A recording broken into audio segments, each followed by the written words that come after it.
JB Ejercito, the good one. Senator Jinggoy Estrada, the bad one, came at 9:09.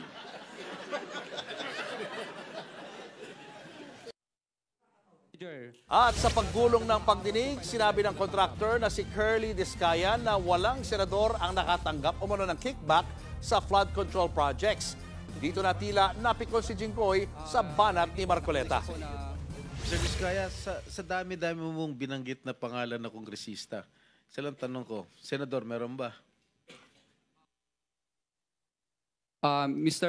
Your Honor, wala po.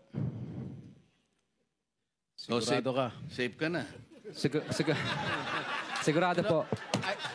I resent that statement, Mr. Chair. I resent that statement. Safe ka na. Okay. Diba? Alam mo naman, biro lang naman yun eh. Wala yun, wala yun. Meanwhile, Your Honor, kasi may mga involved pong senador dito. At hindi ko po alam ang magiging kapalaran ko pag binalik niyo ako doon. Magsalita ka muna. And this committee will assure you that you will be protected.